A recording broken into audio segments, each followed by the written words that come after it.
प्रिय छात्रगण, जैसा कि आपके स्क्रीन पे दिख रहा है, edu park classes, Barkagaon near middle school Hazaribagh. इस वीडियो के माध्यम से मैं आगामी आने वाले 10th क्लास के नवंबर दिसंबर एग्ज़ाम के लिए पाठ 11 मानव नेत्र तथा रंग बिरंगा संसार के लिए वेरी इम्पोर्टेंट प्रश्न जो पूर्णतः नए सिलेबस पर आधारित होंगे, उसके लिए मैं ऑब्जेक्टिव सीरीज़ लेकर आया हूं और जो कि एग्ज़ाम के लिए काफ़ी लाभकारी साबित होंगे। ध्यान से आप देखें। पहला प्रश्न है, आँख का व्यवहार होता है। आँख का व्यवहार होता है, तो आँख का व्यवहार होता है, इसमें ऑप्शन बी सही होगा, उत्तल लेंस की तरह। दूसरा है, मानव नेत्र के किस भाग पर किसी वस्तु का प्रतिबिंब बनता है। इसमें सही आंसर होगा डी, रेटिना या दृष्टिपटल। तीसरा है, मानव नेत्र में प्रकाश किस झिल्ली द्वारा प्रवेश करता है। इसमें सही आंसर है कॉर्निया या स्वच्छमंडल द्वारा। चौथा प्रश्न है, नेत्र गोलक की आकृति होती है, तो ये गोलाकार होती है, ऑप्शन ए बिल्कुल सही होगा। पांचवा, मानव नेत्र में उपस्थित लेंस है, तो ऑप्शन ए बिल्कुल सही जवाब, उत्तल लेंस। नेत्र में किसी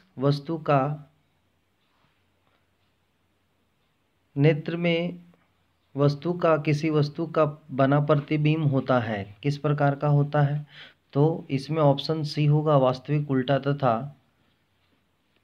छोटा। नेत्र गोलक का व्यास लगभग होता है, तो यह ऑप्शन ए सही है, 2.3 सेंटीमीटर।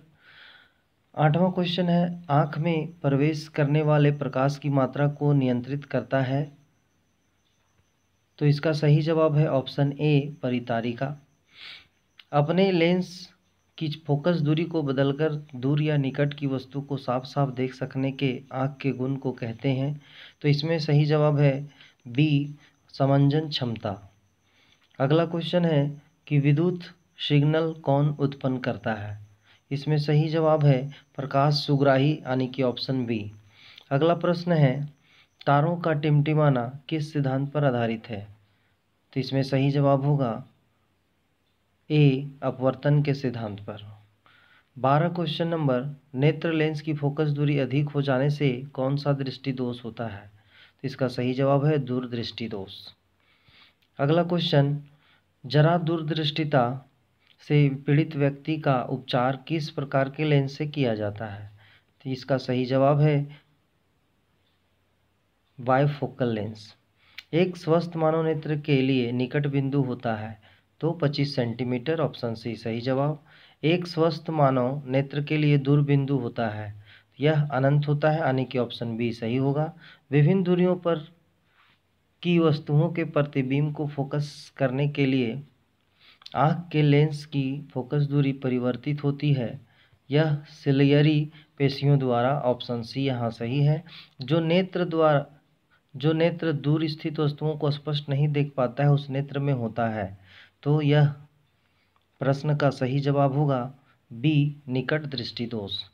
किस दृष्टि दोष में किसी वस्तु का प्रतिबिंब रेटिना के आगे बनता है, तो इसका सही जवाब है ऑप्शन ए, निकट दृष्टि दोष में नेत्र की समंजन क्षमता कम हो जाने से उत्पन्न होता है।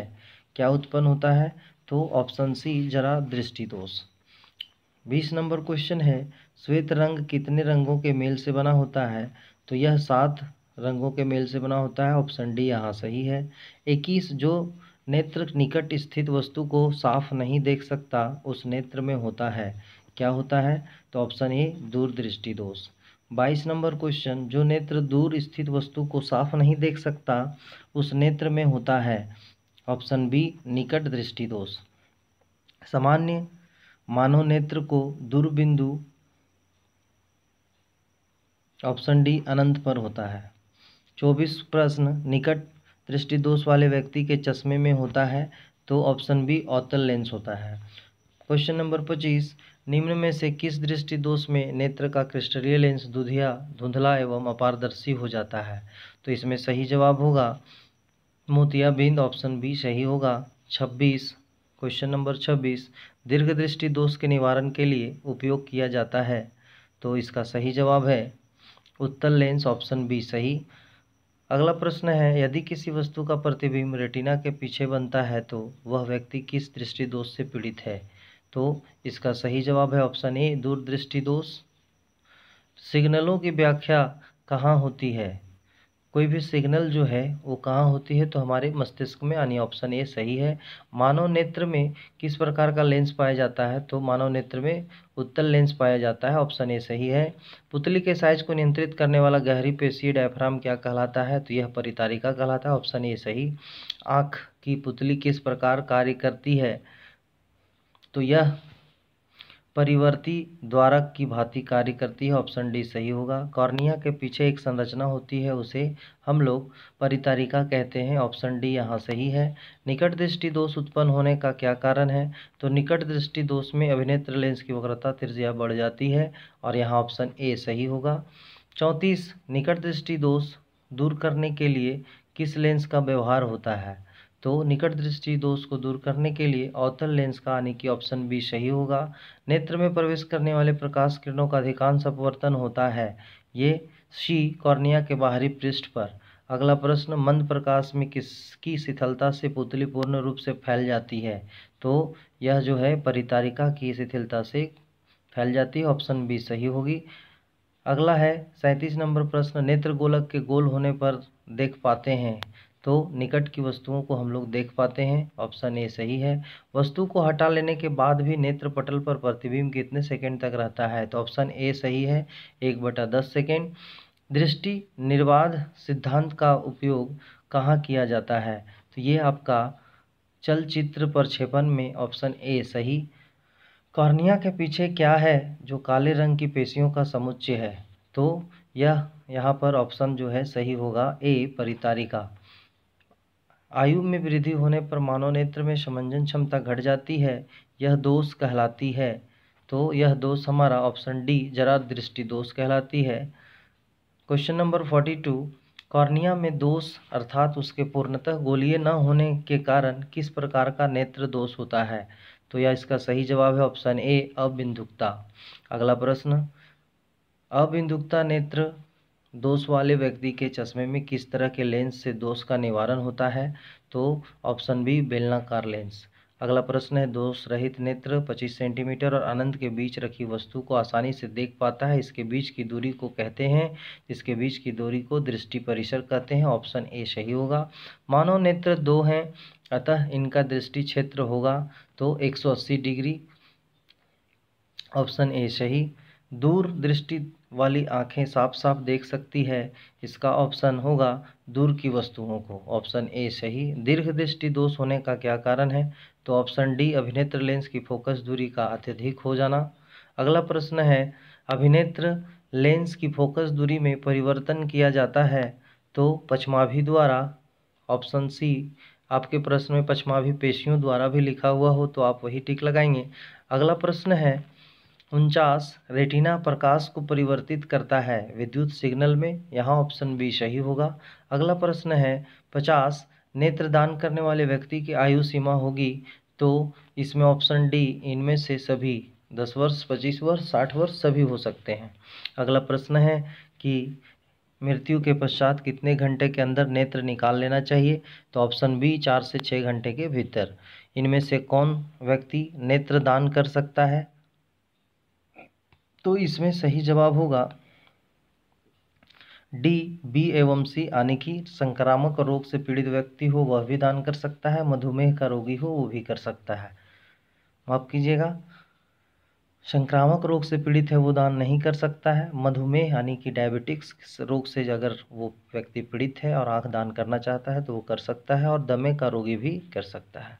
अगला प्रश्न है, प्रकाश एक पतली झिल्ली से होकर नेत्र में प्रवेश करता है, इस झिल्ली को कहते हैं, तो कॉर्निया कहते हैं। ऑप्शन बी यहाँ सही होगा। सूर्योदय और सूर्यास्त के समय सूर्य का गोला दिखता है, तो यह चपटा दिखता है। ऑप्शन सी सही। प्रकाश का प्राथमिक वर्ण कौन है, तो प्राथमिक रंग लाल, नीला, हरा है, यानी कि ऑप्शन डी यहाँ तीनों सही है। 56, पेशियों के शिथिल होने पर अभिनेत्र लेंस की फोकस दूरी लगभग होती है, तो इसमें 2.5 सेंटीमीटर। ऑप्शन बी सही है। वास्तविक सूर्यास्त और आभासी सूर्यास्त के बीच लगभग कितने समय का अंतर होता है, तो इसमें ऑप्शन बी सही है, 2 मिनट का। उदय और अस्त होते समय सूर्य दिखाई देता है, तो यह ऑप्शन बी यहाँ सही होगा इस प्रश्न के लिए, यानी कि लाल रंग का दिखाई देता है। नेत्र लेंस की फोकस दूरी अधिक हो जाने से कौन सा दृष्टि दोष होता है, तो दूरदृष्टि दोष होता है। ऑप्शन बी सही होगा। किस दृष्टि दोष में किसी वस्तु का प्रतिबिंब रेटिना के आगे बनता है, तो इसका सही जवाब है निकट दृष्टि दोष में। ऑप्शन ए सही। नेत्र की समंजन क्षमता कम हो जाने से उत्पन्न होता है, तो इसका सही जवाब है ऑप्शन सी जरा दृष्टि दोष। और अंतिम प्रश्न है, तारों के टिमटिमाते प्रतीत होने का कारण है वायुमंडलीय अपवर्तन। ऑप्शन ए सही है। छात्रगण, इस वीडियो के माध्यम से मैंने यह प्रयास किया है कि आपके आने वाले आगामी एग्ज़ाम्स, जो कि अभी तक के इतिहास में झारखंड में पहली बार ये एग्ज़ाम आयोजित हो रही है, जो नवंबर एवं दिसंबर महीने में, और ये ऑब्जेक्टिव एग्ज़ाम होगा, और इसलिए मैं चैप्टर वाइज आप लोगों के लिए अधिक से अधिक ऑब्जेक्टिव प्रश्न उपलब्ध करवा रहा हूं, जो कि आपके परीक्षा के लिए हितकर होगा, और निश्चित रूप से आप इसका लाभ उठा पाएंगे। आप वीडियो को देखें और अपने कॉपी में इन प्रश्नों को नोट कर लें। निश्चित रूप से आप आने वाले एग्ज़ाम में सफल होंगे और अच्छे से अच्छे मार्क्स लाएंगे। इन्हीं शुभकामनाओं के साथ धन्यवाद। फिर मिलते हैं हम लोग अगले वीडियो में नए चैप्टर के साथ।